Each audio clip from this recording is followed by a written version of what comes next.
자, 아홉 번째는 키워드 광고를 제가 써놨는데요. 키워드 광고. 여러분, 키워드 광고는 여러분이 일반적으로 많이 쓰는 방법이기 때문에 제가 여기서 이런저런 긴 얘기를 해봤자 의미가 없어서 제가 그냥 거기 딱 세 가지를 써놨어요. 세 가지. 여러분, 이 세 가지에 좀 포인트를 맞추세요. 첫째, 일단 키워드는 많이 써먹어라. 키워드 10개보다는 100개가 좋고요. 100개보다는 200개가 좋고요. 200개보다는 500개가 좋아요. 어떤 분은 키워드 500개 쓰라고 하면 무슨 키워드를 500개나 쓰냐. 키워드가 어디가 그렇게 있느냐. 조합을 해서라도 만드는 겁니다. 그래서 일단 여러분이 키워드 광고를 만약에 의미 있게 하고 싶다면 또 키워드 광고를 어차피 얼마 정도의 광고비를 쓸 거라면 그때는 키워드를 많이 활용하는 거에 대해서 고민을 해야 되고요. 그 다음에 지금 클릭당 비용이 어떻게 적합하게 지출되고 있는가를 계속 따져봐야 되고요. 역시 여기서도 제가 강조할 게 뭐냐면 랜딩 페이지예요. 키워드 광고는 무조건 랜딩 페이지로 연결될 거 아니에요. 그죠? 이때 랜딩 페이지가 키워드와 어떻게 상관관계가 있는 랜딩으로 연결되는지에 따라서 효과가 달라질 수 있다. 그래서 키워드 광고는 이 세 가지를 적어도 염두에 두고 키워드 광고를 집행했으면 좋겠다. 이 방법에 대해 여러분이 전문성이 좀 떨어지면 키워드 광고는요, 그냥 대행사의 도움을 받으세요. 키워드 광고는 대행사의 도움을 받으면 그냥 혼자서 하는 것보다는 훨씬 더 이익이 될 겁니다. 대행사 수수료를 따로 낼 필요 없기 때문에 제가 드리는 얘기입니다.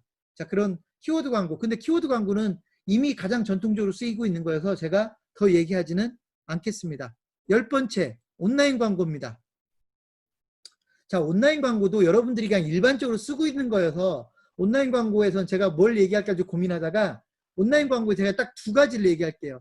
첫 번째, 정확한 메시지예요. 앞에서 제가 뭐라고 했냐면 모든 광고를 할 때 메시지가 중요하다고 했는데 온라인 광고에서 제가 명확한 메시지를 한 번 더 강조할게요. 결국 똑같은 돈을 들이더라도 여러분의 광고가 얼마나 명확한 메시지를 담고 있느냐에 따라서 광고 효과가 달라질 수 있다라는 얘기를 좀 하나 하고요. 제가 여기다 쓰지는 않았지만 또 하나 더 얘기할게요. 뭐냐? 광고처럼 안 보이는 광고가 효과를 높일 수 있다. 온라인 광고를 쓸 때는요. 광고처럼 보이지 않는 광고가 광고 효과는 오히려 더 높게 된다라고 하는 겁니다. 그래서 여러분이 여러 가지 온라인 광고들 중에 여러분이 써먹을 수 있는 광고를 선택할 때 광고처럼 잘 보이지 않는 광고를 선택하는 게 매우 중요하다라고 하는 겁니다. 그래서 온라인 광고는 그런 개념으로 접근하시고 그 이외에는 온라인 광고 너무 포괄적인 개념이어서 제가 그 두 가지만 강조를 하겠습니다. 11번째. 언론 홍보입니다. 언론 홍보. 언론 홍보인데요. 언론 홍보. 제가 여러분에게 강조하고 싶은 거는 뭐냐면 언론 홍보를 여러분이 물론 능력이 안 돼서 우리는 보도자료도 만들 줄 모르고 언론 홍보가 뭔지 몰라서 안 쓰고 있다면 모르겠지만 여러분이 만약에 보도자료를 만들고 언론 홍보의 필요성을 느낀다고 하면 그때부터는 어떤 개념이 가장 중요하냐면요. 여러분이 얼마큼 좋은 보도자료를 만드느냐가 핵심이에요. 설령 홍보 대행사를 쓰더라도 여러분이 홍보 대행사가 여러분을 위해서 만드는 보도자료가 얼마나 창업자에게 의미 있는 보도자료이고 기자들에게 얼마나 의미 있는 보도자료인지 얼마나 보도자료를 잘 만들고 있는지를 따져봐야 되는데 그러려면 여러분이 먼저 좋은 보도자료에 대한 기준이 있어야 돼요. 여러분이 좋은 보도자료에 대한 기준이 없으면 좋은 보도자료를 구별하지 못한다고요. 그래서 제가 여러분에게 만약에 여러분이 홍보대행사를 써서 언론 홍보를 할 거라면 좋은 보도자료의 기준을 얘기해 줘야 되는데 좋은 보도자료의 기준은 여러분이 딱 읽었을 때요. 신문기사하고 거의 똑같은 보도자료예요. 신문기사와 거의 똑같은 보도자료. 신문사 입장에서만 보면 손도 안 대고 그냥 신문기사로 올려버리고 싶을 정도의 보도자료. 그런 정도의 좋은 보도자료를 얼마나 많이 만들어내고 있느냐가 홍보대행사의 능력이고요. 그런 보도자료를 많이 만들어내는 홍보대행사가 여러분을 더 많이 보도되게 만들 수가 있다고요. 그렇지 않으면 돈이 많이 들어가요. 여러분이 돈을 많이 써야 되면 보도자료 너무 잘 만들려고 안 해도 돼요. 돈을 많이 써도 된다면. 근데 그 돈을 많이 쓸 게 아니라면 좋은 보도자료를 홍보대행사들이 만들 수 있게 여러분이 하나하나 개입해야 돼요. 소위 말해서 간섭을 해야 된다고요. 그냥 홍보대 행사에다가 맡겨둬 버리는 방법은 절대로 좋은 방법이 되지 못한다. 자, 그 정도만 일단 얘기를 하겠습니다. 지금 시간이 없으니까. 12번째, 바이럴 마케팅. 여러분, 바이럴 마케팅은 사실은 바이럴 마케팅은 여러분이 일반적으로 알고 있는 블로그나 페이스북 같은 경우인데요. 제가 이 부분은 블로그 마케팅은 제가 여기서는 많이 강조하고 싶지 않아요. 블로그 마케팅은 여러분이 가맹점들을 좀 도와주는 수단으로서 블로그 마케팅을 많이 썼으면 좋겠고요. 여러분이 구체적인 방법을 안다면 그냥 그 정도로 얘기하겠고, 적어도 지금 가맹본부들이 광고 창업자와의 소통하는 방법에서 페이스북이나 인스타그램을 되게 많이 잘 쓰고 있다.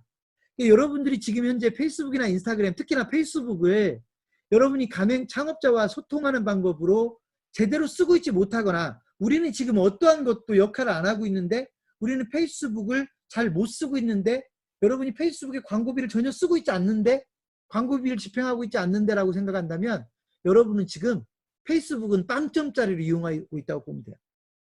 그래서 적어도 요즘 가맹본부들, 이전에 광고비를 많이 안 썼던 가맹본부들 중에서도 적어도 페이스북 정도는 잘 써먹는 가맹본부들이 나온다고요. 그래서 여러분이 적어도 페이스북 등의 SNS를 앞으로 점점 더 이런 부분이 강조될 거기 때문에 SNS, 특히 페이스북을 잘 써먹을 수 있어야 되고요.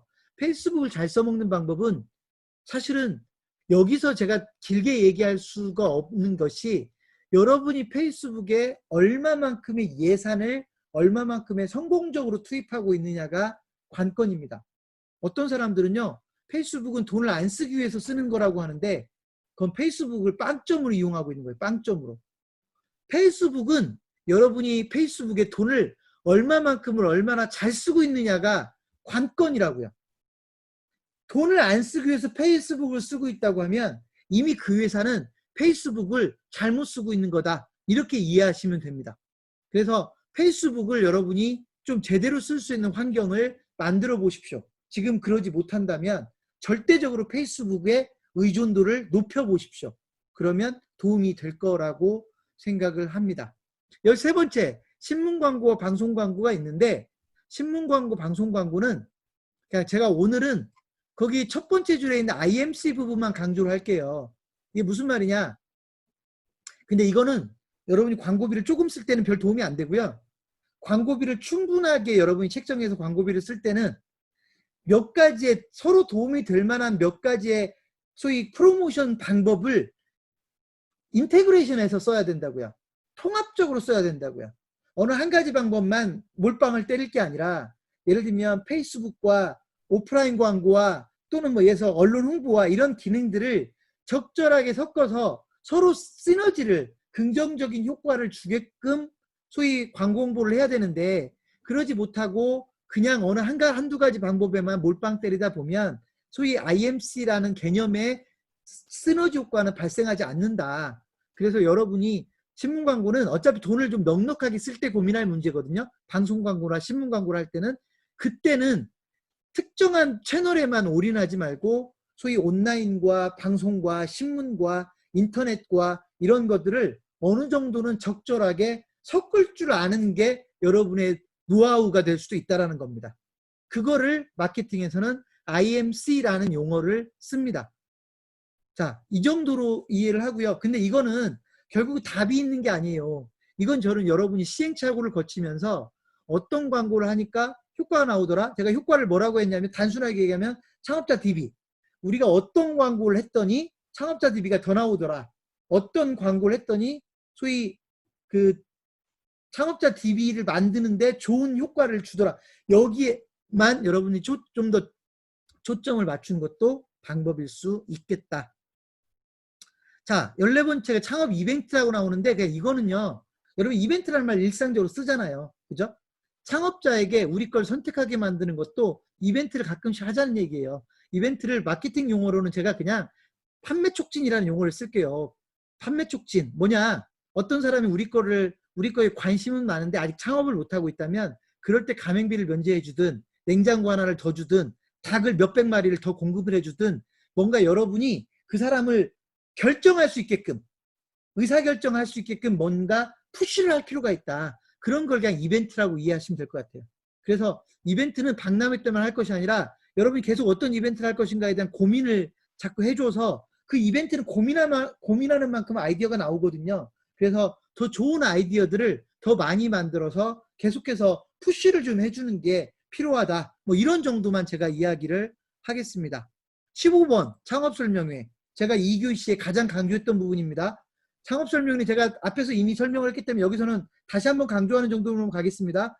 여러분이 창업설명회를 지금 못 써먹고 있다면 무조건 창업설명회를 가지고 일정한 성과를 낼 수 있어야 된다.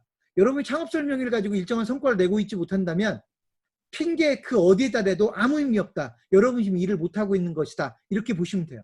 창업설명회는 어떻게든 몇 명을 앉혀놔서 소위 계약 성사를 만들어내는 성과를 여러분이 낼 수 있어야 된다. 그러기에 제가 앞에서 뭐라고 했어요? 교육을 강조했죠. 교육을 좋아하고 소위 그 다음에 소위 창업 설명이 PT라고 하는 걸로 볼 때는 설명회의 순서를 얘기했어요. 그래서 교육을 통해서 창업 설명회를 하면 효과가 좀 더 높을 수 있을 것 같고, 여러분이 설득을 잘할 수 없다면, 설득을 지금 잘 안 되고 있다고 하면 이야기의 순서를 좀 바꿔볼 필요가 있다라고 하는 정도로 제가 강조를 하겠습니다.